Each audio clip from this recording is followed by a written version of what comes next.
Please, you have the floor, Jamal. Hello, Heidelberg. Thank you for having me here. I've been traveling, establishing the solidarity and the support internationally for my father and my family that have suffered over 30 years, whereas my father was wrongfully convicted and placed on death row with no human contact for 30 years and just been released to general population for 2 years. We say that is one of the lesser evils, and that is unacceptable. Because he is innocent, he should not have done 1 day in prison, and he shall be released. But in my father's words, it is not the justice system that we are seeking amnesty or asking or waiting on. It is the people that will ultimately free him that will force the justice systems to release him. The evidence is clear. The case has been a frame-up from the beginning to the end. But the only thing we can do is if America attempts to continue to act as though it doesn't exist, then we will confide in the rest of the world and bring it to America's step and expose their glass house that it does exist and he is on death row right behind you. So, anybody that experienced any of this, it is devastating. And I know from firsthand, I have not done as much time as my father, but I also have been convicted and sent to federal prison for over 15 years. And one of the main things was I was also framed and put in a situation because I was speaking out for my family way back in the 90s. I was speaking out in universities all throughout the United States and establishing the racist setup and frame up by the Philadelphia officials and the Philadelphia local government that allowed this to go on. So they try as any other people strategize. They just said we can remove him from the situation and this will quiet it and everything will go away quiet and it will be silent. However, it has inflamed it. I've learned to turn anger and rage into action, and not only just for me and my family, but also for the people in solidarity that support us. So, I have been traveling in the places that I've gone. I establish solidarity with them that stand to free my father, also to stop incarceration and injustice in America. So thank you. If there's any questions, I can answer.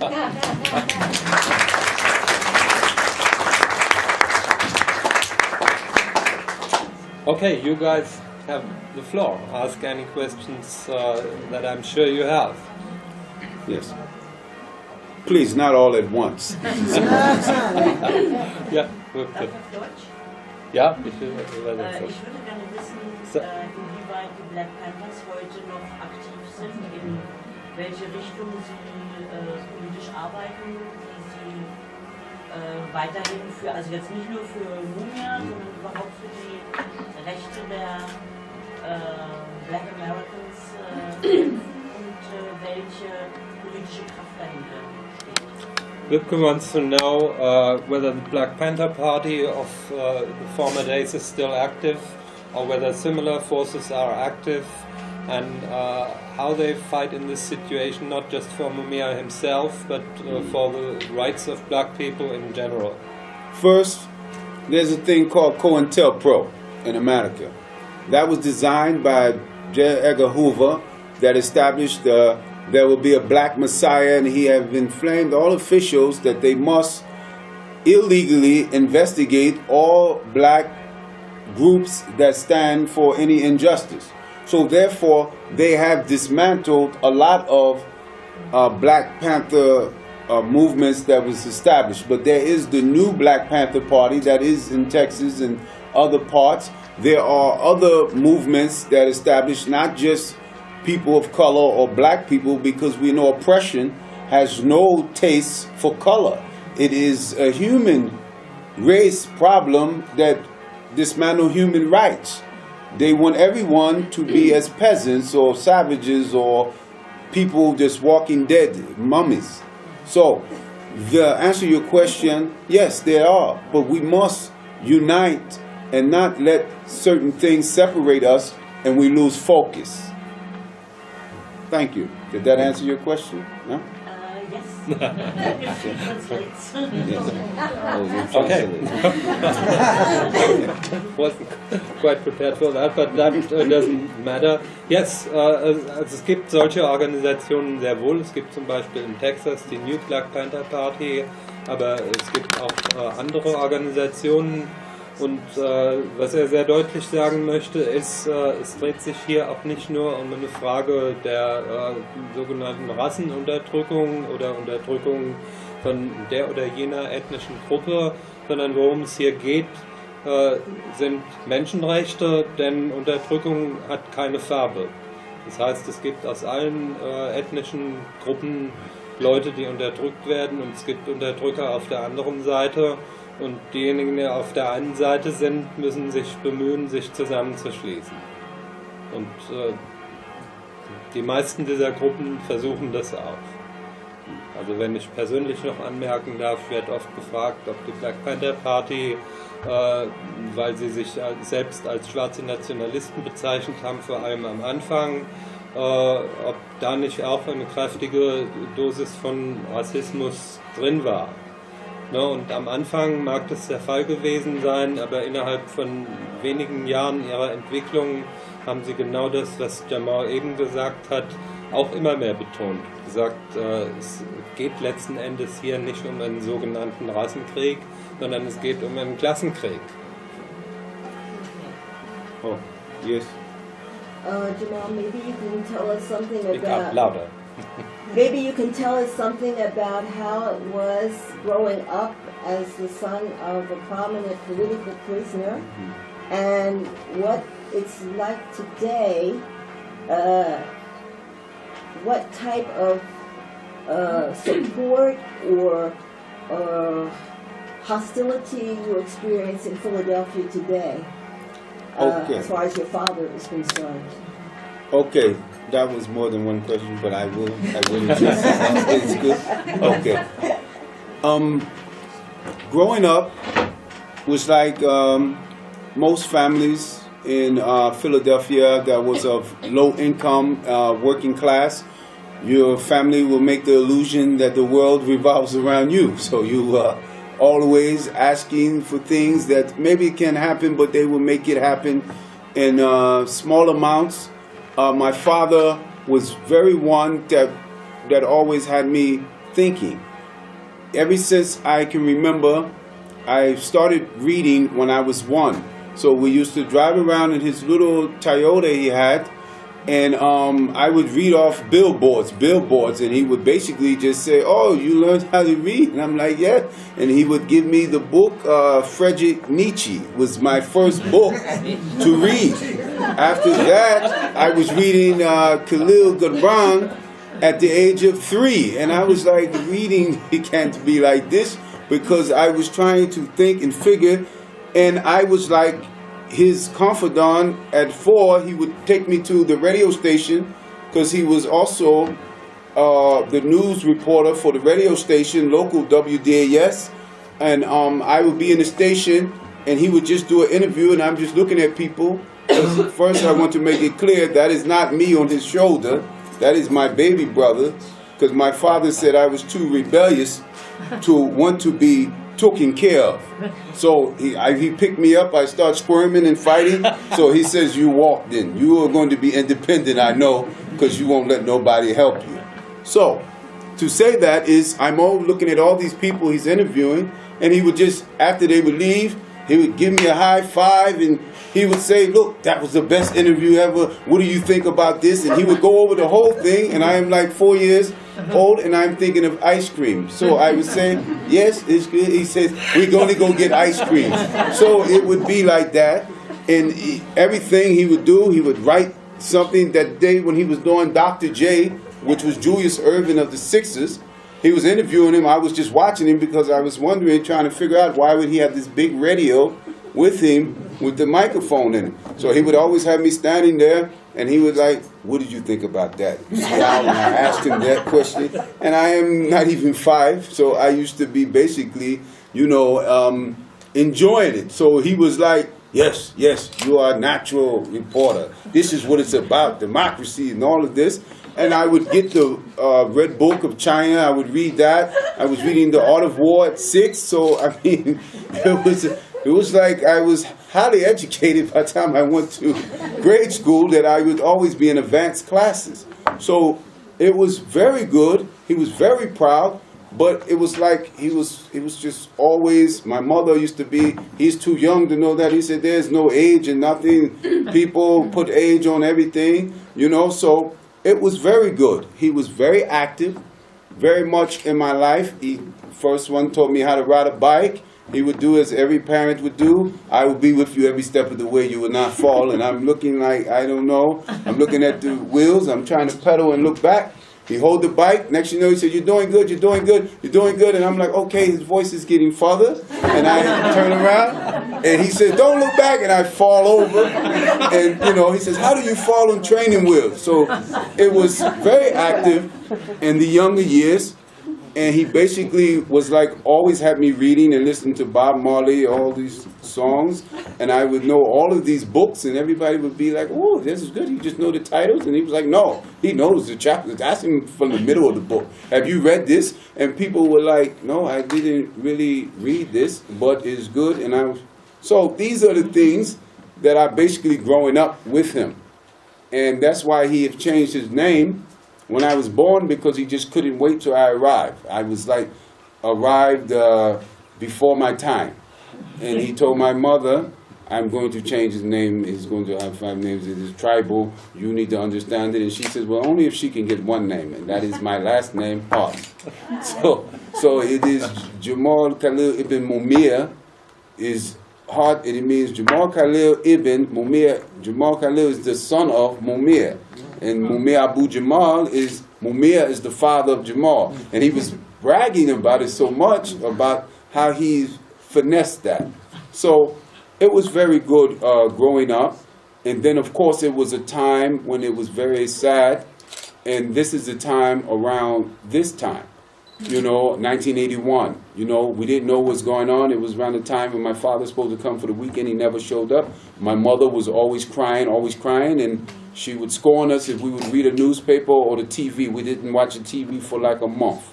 She turned all the TVs off, and one day I just go past the newsstand and I said, oh, they had my dad in the papers, and I bring it to her, and I said, what is this they told you? She ripped it up. I told you, don't read that, this and that. So it was a lot of emotion.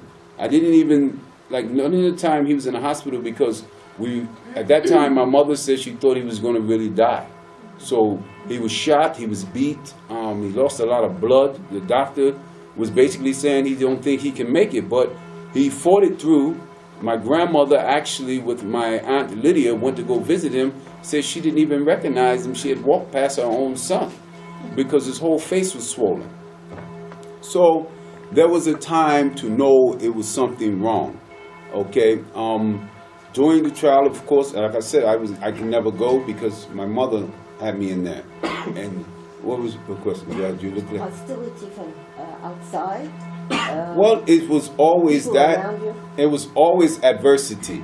It doesn't matter whether it was family or not. Anybody that showed any type of support to Abu, it was always the fraternal or the police would make it, even if they would, some cops, they would pay them overtime and take them from New York City, local cops, just to be present.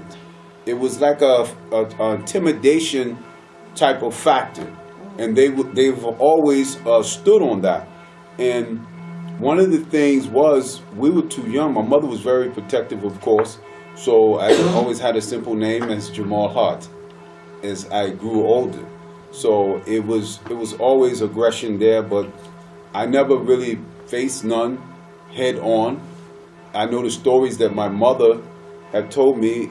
Well, she said when she was pregnant with me, there was this guy that was the head of the COINTELPRO. I forget his name. He passed, of course. But he said, I should kick that baby out of your stomach because you are going to birth another revolutionary. And then my mother said that was the day that she would have died, because she would have died, of course, hurting him if he would have tried to hurt me in her womb, because she was pregnant. But this was, I think his name was Finno or something like that. But it was a lot of racism in the city of Philadelphia, especially in the 60s and the 70s. And you had underneath of the reign of Frank Rizzo, which was the mayor, and he said basically it's easy. He's an idiot, so he gets on public TV and just say basically it's easy. We shoot first, we ask questions later. We can always fix things after we destroy them. If you don't destroy them, you give them a chance to try to explain their story. So just destroy them, and then we'll fix it later. This was their philosophy in Philadelphia during the 70s and 60s and 80s, especially if you was of African American, or you was poor white, or you was anything that didn't have capitalism, money, then they would not care about you. You would not have a word. Did that answer your question? Okay, cool. Any others? Yes. Is the chance to get him free? Of course. This is why I'm here. The only thing that America worries about more than their money is foreign relation, on how they keep their money coming with the foreign banks and foreign corporations. So no one wants to look like they are in the middle of controversy. If you look at the American news that's going in the U.S. right now, they're talking about Debo Gatto, that was some attorney for the NAACP, this and that.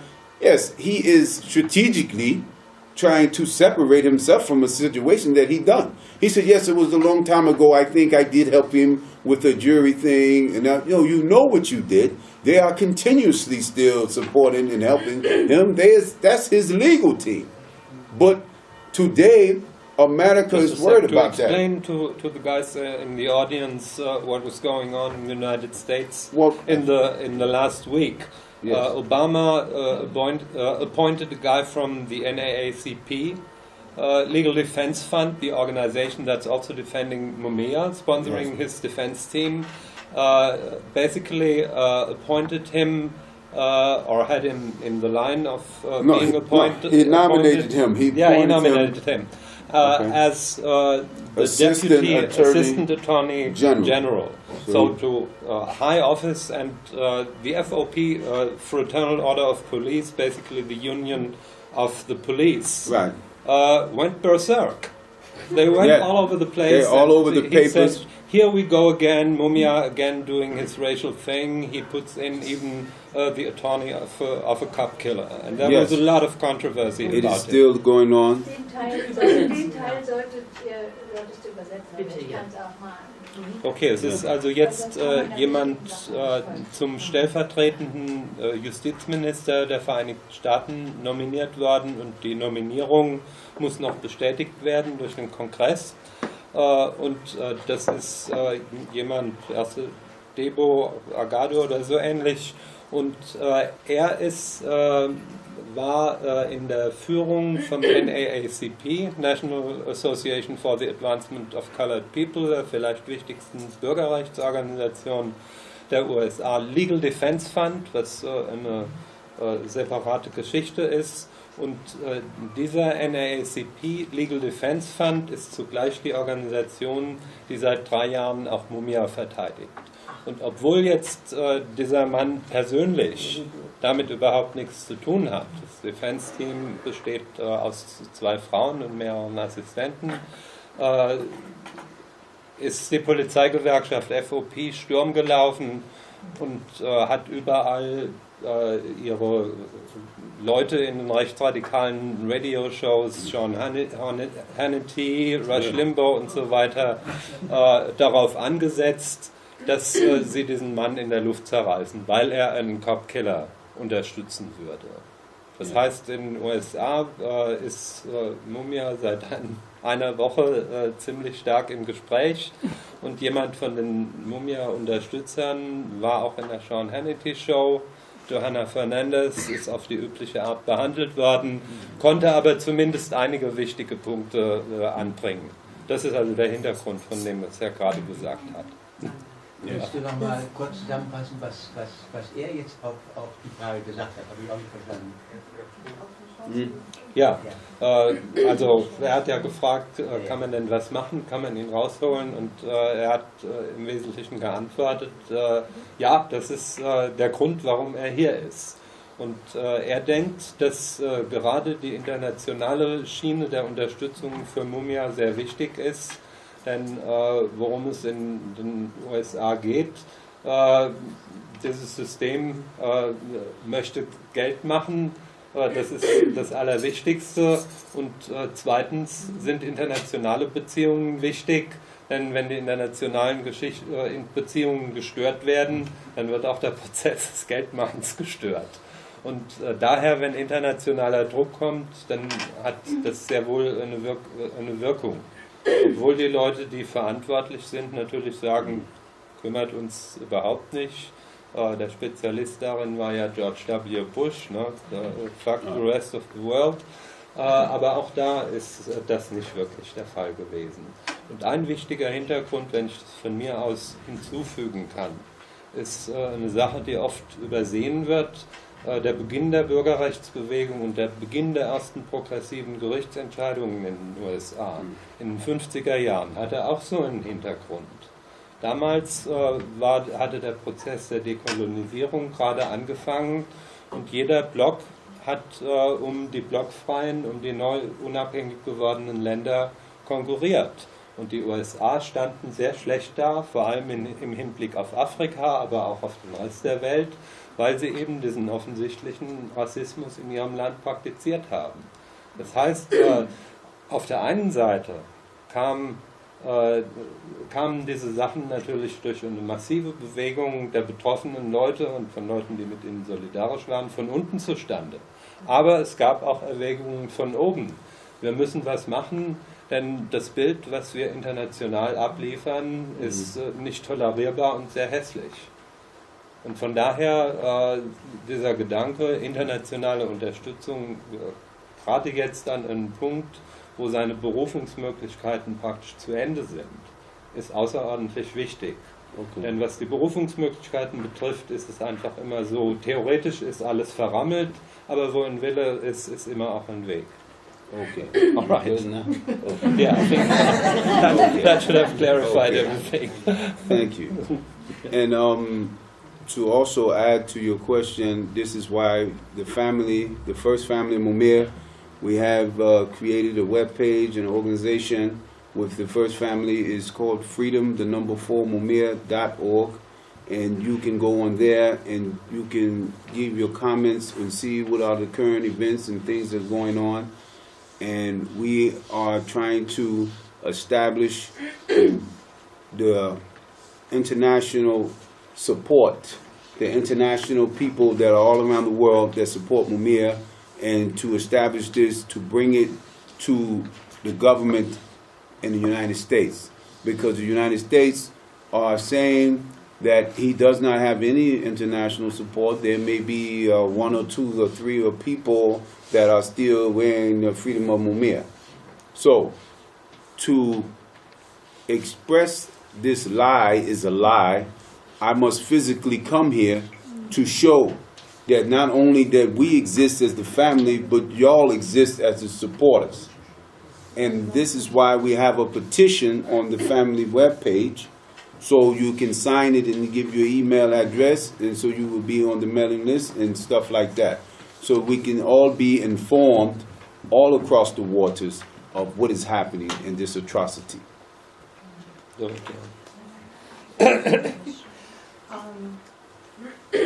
If we're at a point where there's not going to be any more petitions for retrials, which I've never understood why they were always turned down, but that's another issue. And you say if there's a will, there's a way. What is the current strategy? What would be the way that people would will it to happen, that your father would actually be freed? What is the actual political strategy that you want support for?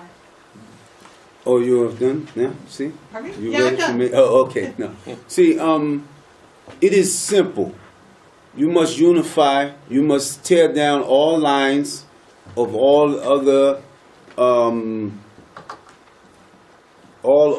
miscommunications and go with one cause as it was before. Okay? This is why I am saying again, I am here to establish the solidarity. Once you join in the solidarity with the first family of Mumia in support of that, internationally, this affects not only my country, but your country as well internationally, showing that this is an international problem. America does not recognize political prisoners, so therefore they can play that game with the appeals or the new trial. No, there's no new trial because they've already been tried and they've been jury. There's no political prisoners. Political prisoners, let me just educate you a little, okay? Political prisoners is not people that become politically active once they are in captivity. It is people that go against the system when they are free. So therefore they are targeted by the system and painted with all of this stuff. So therefore the unity to move as one human race, one cause, it creates strength and spotlight on numbers. Okay? This will force America to say we made a mistake like they have done in other cases in America. They have released people. They have said, oh, okay, we made a mistake. This person was charged with this and that.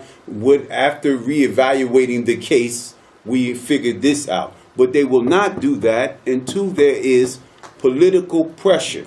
And political pressure with the government that is under disguise a capitalist government, but they disguise it as a democracy, they need the people. So that is what it is. There can be no clean-cut way like we turn and go this way right, and this is going to happen, and we turn and go this way left, this is going to happen.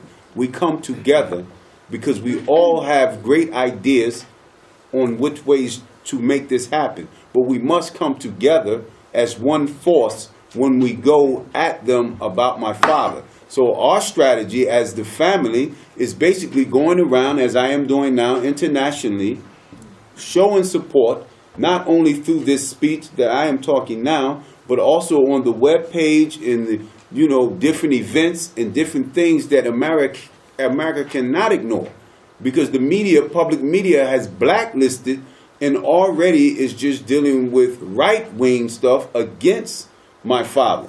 Okay, so his situation can only be arisen when we as a people showing that this is effective not only in Pennsylvania or in America, but around the world it is effective.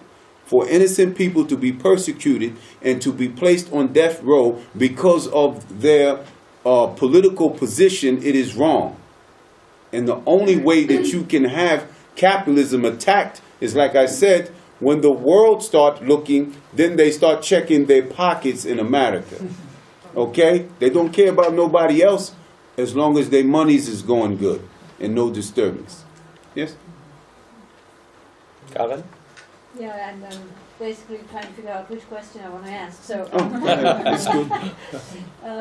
well, the first question I had a couple of minutes ago, but maybe that's of interest anyway, is, apparently, if I understood you correctly, you're also, going around in the United States talking to universities and so on, right? Is that Yes, correct? well, in the beginning, that's what I was doing, and that's what targeted me with the FBI. This is why my case became a federal case of having a possession of a firearm without a license. And they have made that to 188 months, which is 15 years and 8 months that you must go through federal prison for doing this. I said, this is crazy. I never heard of this. But this is how that happened. So we became more strategic and said, you were right. So now we will go out of your domains and touch all of the people around the world to bring it to your front door now. So now you can say, I am throwing rocks and I have a glass house. You see? But your other question was? Well, you answered two Oh, more. So thank you. basically, All right. Thank you. Yes.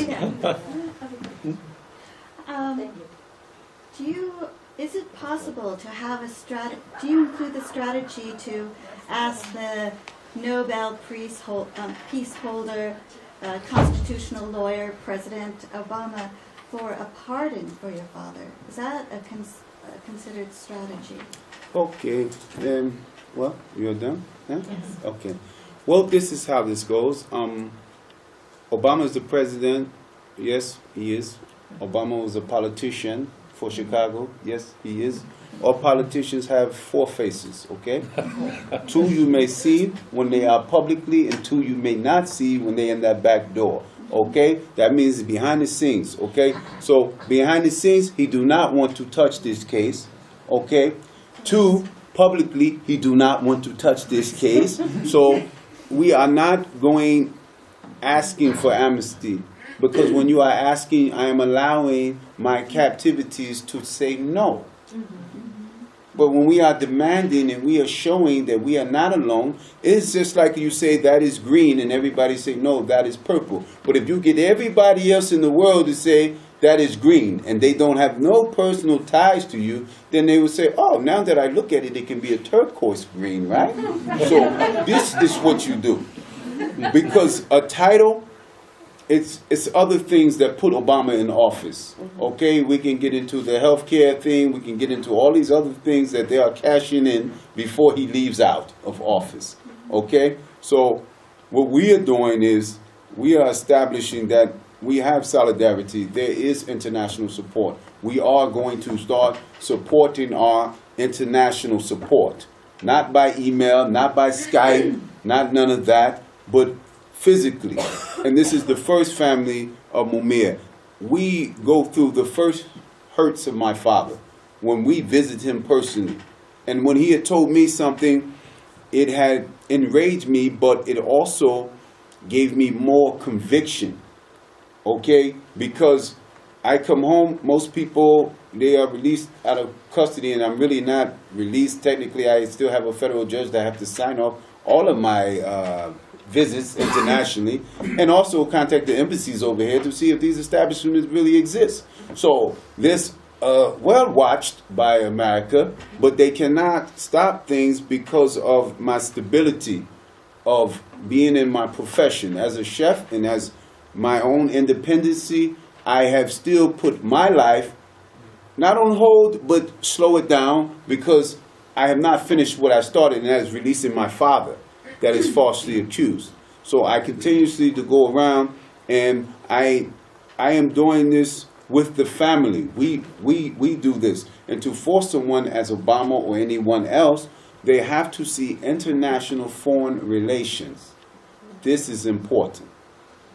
So we have petition also on that website, freedomformumia.org, and I ask all of you to sign it, please. Yeah.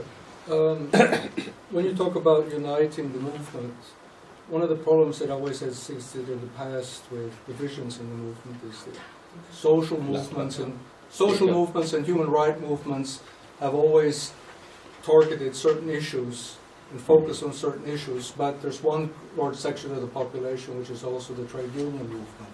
There always seems to be a division there. The trade unions have their issues, and the social movements and the human rights movement have their issues. Now my question is, in the States, do you have any contact or links with the trade union movement in America? Because when you talk about shutting down or bringing the economy to a halt, if you shut down large sections of the economy through strikes and things like that, that would be one way of really hitting the government hard. Yes. So the question is, do you have any links in America? Okay, I will. One word, popularity, okay, and I will express.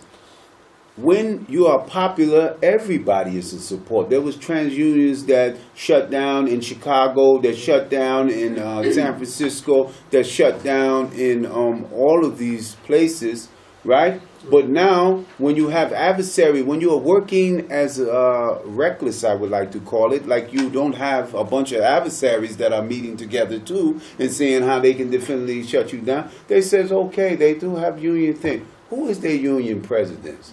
We are going to pay them off, and they are going to shut them up because they're going to tell them there's no interest in that. Because they pay for their vacations and they pay for this and that, they're not going to say anything. So that's dismantled. Okay? So what happens is, when you have the human rights struggle, you have some individuals that become involved into the thing, and that is people I like to say, distractors. And they start whispering certain distractions and this distraction. Don't sign this petition, sign this petition. If you're signing a petition, then you must read it and know what are you signing.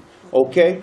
Now, that get confused with the human race thing because we are all one people. Okay? We all must defend the human rights and the injustice that is blatantly. You have seen manufacturing guilt. It is nothing more blatantly that you can see of that. Yeah, I mean, they just said, we're going to get this guy and we're going to paint him up real nice and we're going to suit him and get him rid of him. And we can worry about it. All of them have risen to political high anchor. Okay? You have Ed Rendell. He is now the National Democratic Party spokesperson. Okay, his wife Marjorie Rendell is now the circuit judge. I will take care of any appeals that come through here because they have to go through me, and I will nicely publicly say I will remove myself, but I will eat lunch with the justices that have to review it. So this is how this works. So we can't keep playing this game. We have a man that's been on slow death row because they didn't do nothing but switch the cell. Okay, slow death row for over 30 years. You're not going to keep playing this game. So what we are doing is we are going around and getting the people. If you want to be TransUnion and you want to join, fine, you join. We're not asking because now you are in control of your peoples. Because your peoples are human beings and they can come independently if they want. Because what's happening is these big titles, these big people, they get their pockets, they push, and they become undercover capitalism, as I call it. Because they don't work for their money, they take working class people money. They are politicians, no? They are undercover politicians. So you don't get caught up with the titles. Ever since I was young, in my early 20s, I've met all type of celebrities. I've been all around the world and throughout the country. And all of that have put me in prison for 15 years, and the movement is like a standstill. When was the last time you really seen someone of Mumia's family here? My family are dying off too. So my Aunt Lydia has passed away of cancer. My Uncle Keith, he just beat cancer, but he was sick and we are still going. So all of this have encouraged me. As my father have told me when I first had physical contact with him after almost 30 years, he says, I really thought I would be home before you. So was devastating. So I don't need to be asking unions if they're going to help. I'm saying we have this going on. You can be a part of this. If you are not, we are rolling over you. That is the motto that our family is going. This is why we said we are the first family of Mumia. Because before, we used to allow people to direct us. Oh no, you are the family, you stay right there, it's good. We'll let you know when things are going good and this. So we are not in the hole and hiding or whatever. This is what we were guided to do. So we must take the stand. I am here because not just showing solidarity, but also showing respect of the support that you guys do and the message that I take back to my father. I had a picture with me, my son, and my father, and that was just a few weeks ago that I was with him. And he says, you are the best representative, there's nobody. I did not sign up for this job. I did not raise my hand for it. It was given to me. So I had to come and take care of it. And we can't just waste all of the fight and the support people that are following and support us in the donations and things. We can't waste that on just putting it in the hands of a union president that's in a backhand. So, I didn't mean putting it in the hands of any union. No, that's what happened to the unions, though. The presidents dismantled it. Oh, okay. Yeah. No, I'm not claiming you for that. I am just saying that's what's happening in America. Yeah. Right. So I just wanted to just clarify that and answer your question. Yeah. Yes. Okay. No. Okay. Anyone else before? Yeah. When your father was convicted, you were 10 years old, and you are fighting for him for a very long time now. I wondered, was there ever any point where you, where your conviction faltered, or where you questioned if it's worth it? You know what I mean? I mean, you were really. Well, I was actually 9 and some change when he was incarcerated because my birthday is in July. I'm a Leo. What happened was basically my father is very intelligent, and what he did was he inspired the flame when I was 9. He basically told me like this when we did have a chance to see him on the first time on death row. He says, I don't want you crying, I don't want you looking like this. He says, you must take care of your mother and your sisters, and your brothers will fend for themselves. He said, you are in charge, this is what you do. So ever since I was 9, my mother, my sisters, and even my aunts will say, you are not my father. They still say that now because I don't have to show my boyfriend to you. I don't have to say this. You're meeting everybody. Who are you? What do we know? What are you doing? So that's basically like pass the baton, and I never look back until he is ultimately free, and then I can go on and think about my life again or something. Okay. So. Let's go. Ja, ich mach's wieder auf Deutsch. Okay. Ich würde gerne nochmal dazu zu dem Punkt zurückkommen, wie die Chancen stehen, dass Mumia, dass ihr Vater rauskommt aus dem Gefängnis. Ich habe nicht ganz verstanden, wie es möglich sein konnte, dass dieses Mitglied von der Legal Defense, wie heißt es nochmal? NAACP Legal Defense Fund. Ja, wie dieser Mensch hat werden können, hat bekommen können eine hohe Position innerhalb der US-amerikanischen Justiz.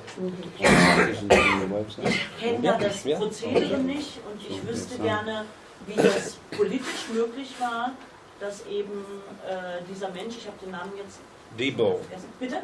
Debo.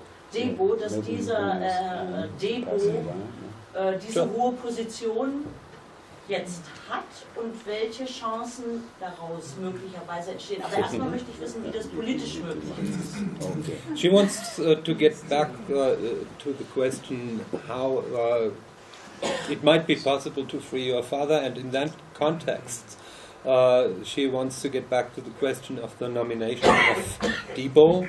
How was that even possible, given that he is associated with the NAACP Legal Defense Fund? And what might be the positive consequence of this nomination? Okay, let's go. No? Just one point more. Yes, or two, three questions? No? Yes, Okay. no, it's only a little All right. curve. It's good. It's good. Because before you told with Obama there's no hope, there's no expectation. Well, I didn't. And, Okay, but go well, ahead. I understood Okay, like this. well, And, I was going to express it so I can be able to clarify both things with Obama and Debo, Okay. if that's what you want. Yes. Okay. First is old theories that work for today. Do not put all your eggs in one basket. Okay? So therefore, we do not go and ask or hope that Debo is elected because already our adversaries are setting the stage for that already. One of the main reasons why they are attacking him is saying, oh, you want to get in there and then he's going to free Mumia and this and that. So now he has to publicly or in some way try to deny it. So now he is publicly going through political assassination, if you would call it, to do that, what they are already put out. So it's like trying to beat you to the punch, okay? Yeah, right. My thing is, like anything in dealing with politics, and the few politicians I did know that whisper behind the door says, Jamal, if you get that political pressure, they have to take care of foreign relations because their monies will stop or slow down. So they have a face that they have to the world, even with capitalist bankers and everybody that are very much under the radar because everybody talks about all of this stuff, but don't talk about how they control everything from living conditions to eating to everything. So the thing is, like I said again, they have 4 faces. I don't know the face that Debo is showing now. Maybe a face of pity, maybe whatever, but he may have other faces behind the closed doors. I don't know. My thing is, we don't stop. You're not slowing us down waiting on your show. You're going to jump on our boat because we have already waited too long. It's been over 30 years. This is nothing new. Igbo, he knew about the case when he was assisting it. Okay, LDF is still legally on the paper as his defense attorneys. It's the legal defense team of the NAACP. It is not nothing of a strange individuals. Okay, and also Obama and them as being the president, you really believe that he did not know about this? Okay, so therefore he has the other face on. Okay, so I don't know about this. What did they? He told him in that back door when they both had the other face on, you will feel political persecution. Just hold your ground, wait it out, and you will be as Sotomayor was, Judge Sotomayor, with the federal judge that was Hispanic of Latin descent. She went through the same persecution, and she is now on the Supreme Court. No, she still has been Justice Court. So what I'm saying is, we don't want American politics to, dictate the traction that we are trying to get. You have to interpret that, or you're good? No. Okay. So I try to make it clear because I know he has to interpret. Before we go on, because Jamal has asked me that so many people are here tonight, it shows a lot of support. But that support must be articulated. And there are by now not one petitions but two. There is a petition by the growing U.S. solidarity movement, and there is the petition by the family. These are not mutually exclusive, they are mutually supportive. And so, one thing we can do in the here and now, I would like to ask everybody who is here, right at the moment, we'll circulate both, that each of you sign the petition. That's point number one. And the other thing is, I'm very happy that many students have shown up. I'm very happy that people of the staff have shown up. And I think go on in the same spirit. Take one of those petitions, or it's on the website, print it out, and go to your family, go to your friends, go to your class, and circulate that thing. Yes. As for the staff, what I'm asking you is obvious. Go to your colleagues, go to even to the higher ups, and ask them, why don't you sign that? The Anglistische Seminar in Heidelberg should stand behind this as one block. Yes, and what it does to add. Thank you for having me, first of all, and to add to that, what it does is establishes validity as well on my report that I give every time I travel. I give a new updated report of the solidarity of whatever country that I was in. And your names also justify that you are human beings, okay? And that they cannot take away. So you will be on the mailing list, of course, and your email address. But these are things that we fight.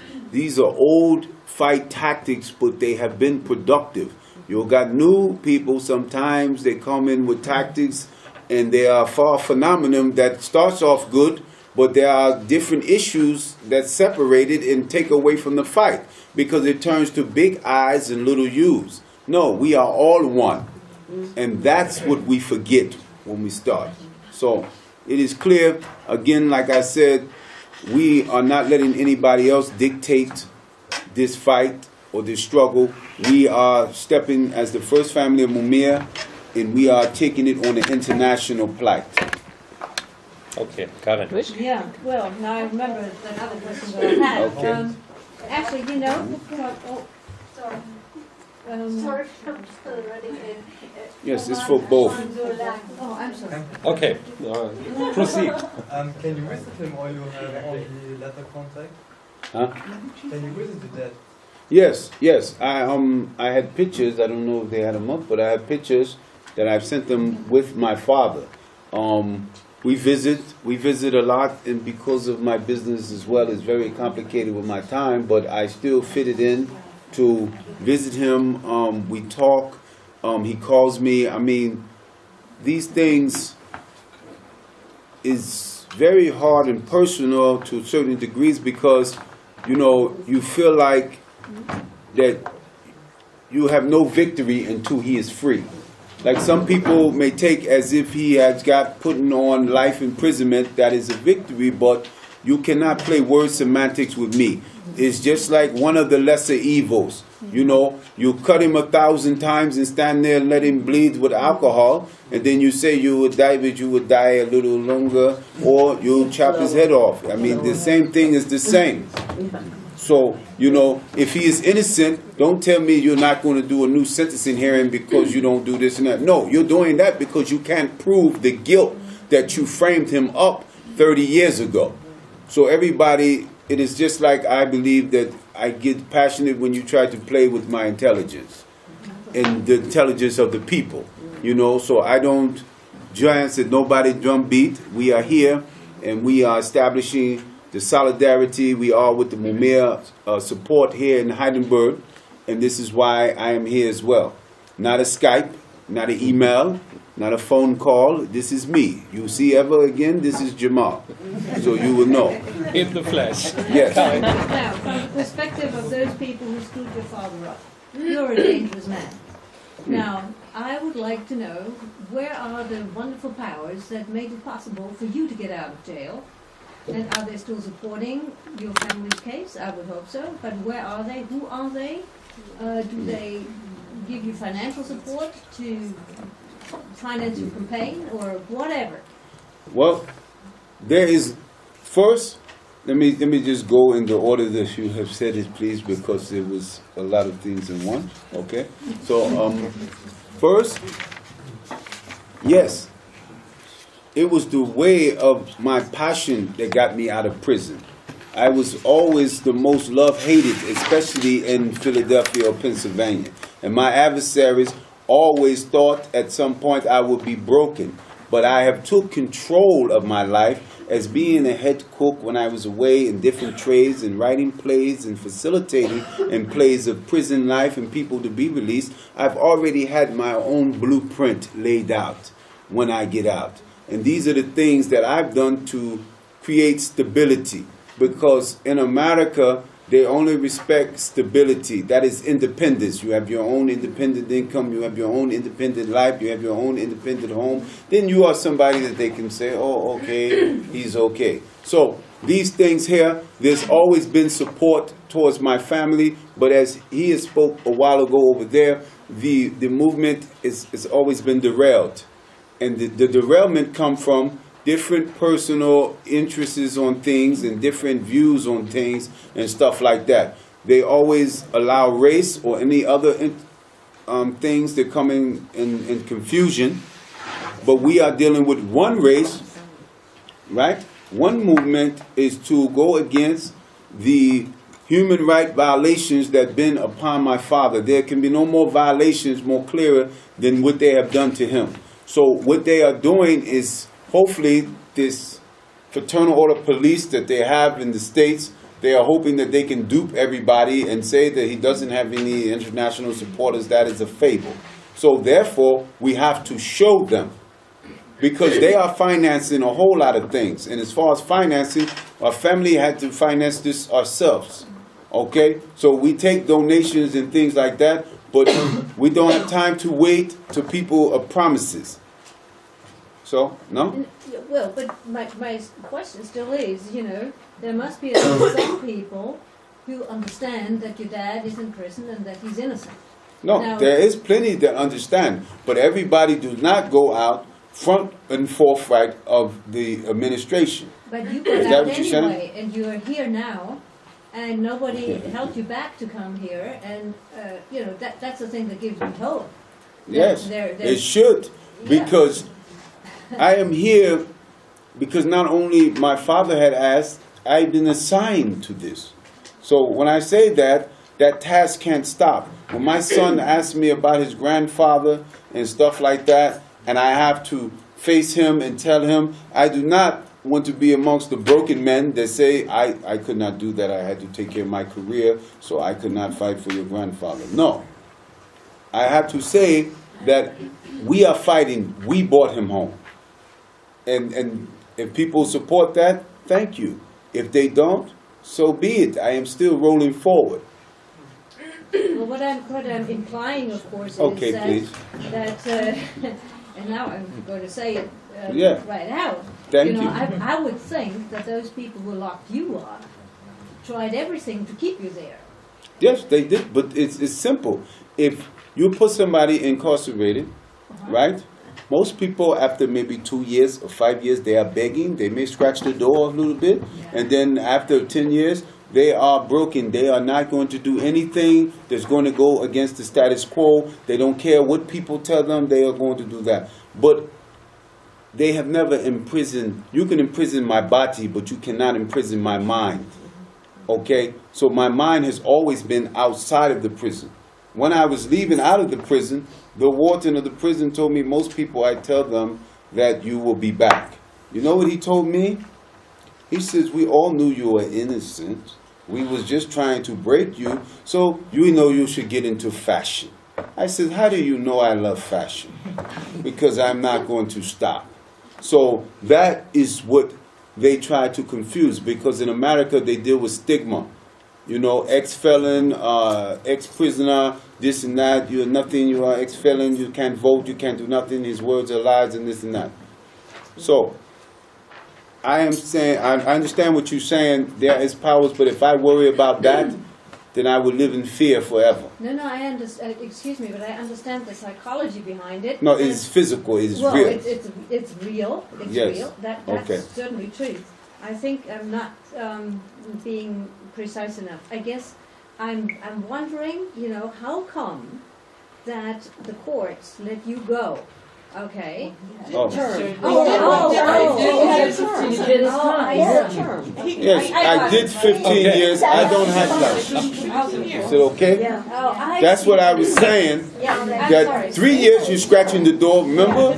5 years you kick in and you're begging, and 10 you may say, I'm never going to do anything no more. But they didn't No. let you go before your term. No, I did all of that. Yes. Yes. To give the background, he had a charge where the possible conviction was 15 years to life. Yes. And it was 15 years of which he served every day. Yes, because the judge says, I am being lenient on you and give you 15 years. But the charge naturally in the state will only do 1 year for that charge. So they say, we're allowing the federal government to give you a fair trial, and we send it to the federal government. So that was their tactic. So I am not a free man, because I still have a federal judge that I have to sign off. But now you got it? Okay, thank you. so much.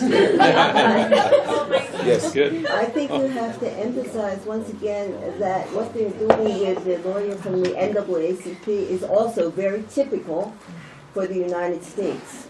That you defend someone who's a political figure, and then you're offered a good job or you're offered a payoff, Yes. so that you have to decide, am I going to, you know, be A person that's going to be for the people, or or the a people for the person- corporation. yeah, for the corporation, right. It's basically the same thing that they... Same thing. Yes, it's the same thing as with the current district attorney, Seth Williams. He was on the campaign of saying that he would basically support any police group or whatever against Mumia. He had the guy, Michael Smirkanov, that asked him why he was being, he was nominated, or why he was going through voting strategy. What will you feel on the case of Mumia Abu-Jamal? Will you persecute that? And he said, to the fullest extent of the law. So you are like trapped on that once you are getting elected in office, because they publicly make you say that. So this is the same tactic that the fraternal order police are doing, because they tried to say Debo, he is of different ethnicity group. His father is Nigerian, his mother is Switzerland or something like that. So they're trying to say he's a radical because he was in the case of Mumia and a cop killer. So they're trying to put him in a shell, so if he do get in office, he cannot assist on nothing that is right. So this is why the corporation play these games. See, so what we are doing is we're not even assisting that or paying that of any attention. We are going around showing the international support and the people that they keep lying about that they don't exist. So I am showing them that you people in Heidelberg and in Germany exist. When I go to Paris, they made 2 streets after Mumia and gave him citizenship in Paris. I was there for one of the street signings, the other ones I was incarcerated. But it is showing, I took pictures on both streets that these people exist. See, they don't want to do that. They keep putting these monologues of cop killer, this and that, and to inflame the ignorance. Yes. This is what I wanted to ask you, or maybe people aren't aware here quite, because I was watching a lot of Glenn Beck lately, and Bill O'Reilly, and I really have a feeling people like this wouldn't even be allowed on German TV, and these are like the main spokespeople. Bill O'Reilly is a Fox News, and I remember him having Jon Stewart on, and they were talking about Common visiting Asada Shakur, and I think your father. They were Bill O'Reilly was trying to really Obama's inviting Common. Common is a cop killer going to, or shaking hands with a cop killer. Yes. So really, he's got bloodied hands. So Obama has bloodied hands now, and we can deal with this. And the hatred put out on TV is something I don't really experience here in Germany. Right. And this is what I was wondering about the awareness of people here, how radical really the right-wing reactionary politics are in America, and how your feelings about these people are like Glenn Beck, who's really a fascist in my opinion. Okay, well, what happens is, again, corporation owns media. Okay, they own media, and what they do is they love to support right-wing people of that's maniacs, and they are basically on public TV having their own spectrum, and they are allowed to do so. So therefore, that people know that this is blatant in America, but the only thing that they try to give this image is everybody feels that way. See, they try to speak up. If you listen, they try to ignorantly say everybody. There was one interview that I remember. Thank you. There was one interview that I remember, and it was the AM Philadelphia show.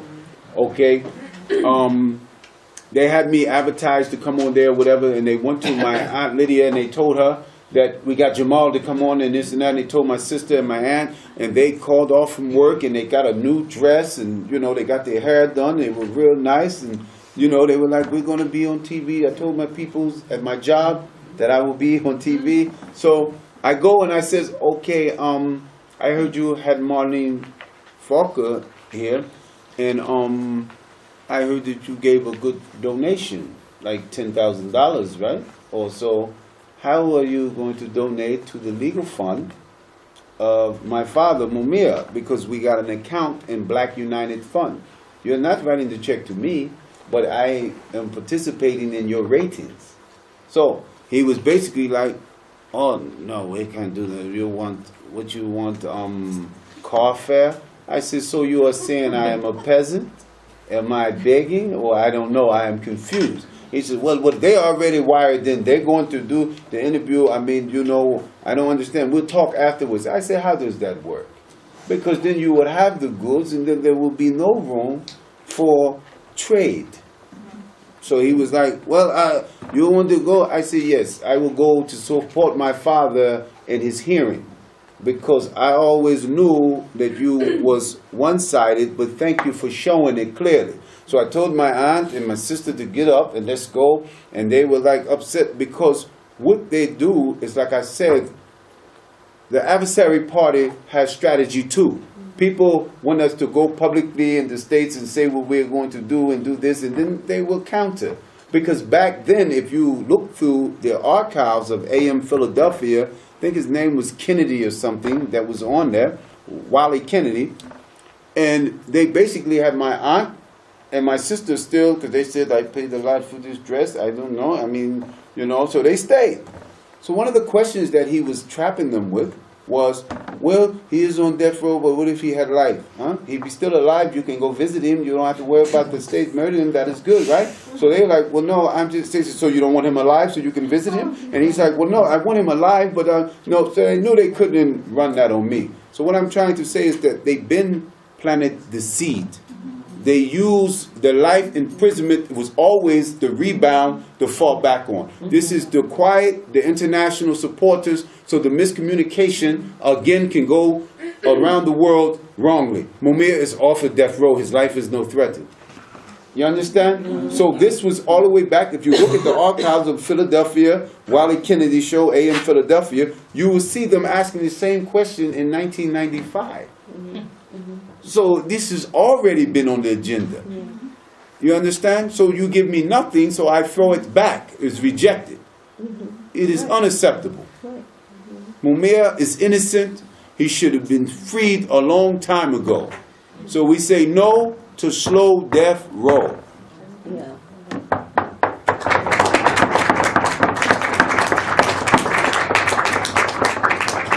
So, did that answer your question? Are there any more questions? I don't think so. So let's just briefly summarize that. One very important thing, and he's been advertising this again and again and again, and I think it's right, is the new family website, Freedom for Mumia, for as cipher.org. And this is an interactive thing. That is, you are not just allowed, you are invited to send your stuff there, to bring your questions there, and people will answer to the best of their ability. The other thing is, let's also do this locally. What I said previously was there is a lot of support, but the support needs to be articulated. So let's be in contact and see what we together can do on this local level. And you can go through my and Annette's email address. You can send me emails. I'm Michael Schiffmann. You just need to Google me. She's Annette Schiffmann. Just Google it. And if you have suggestions, if you have collected signatures, if you want a meeting, if you want this, that, the other thing, just go through us. And I think it's in the name of everybody when we say thank you to Jamal Khalil Ibn Mumia for coming and being here. Thank you for having me.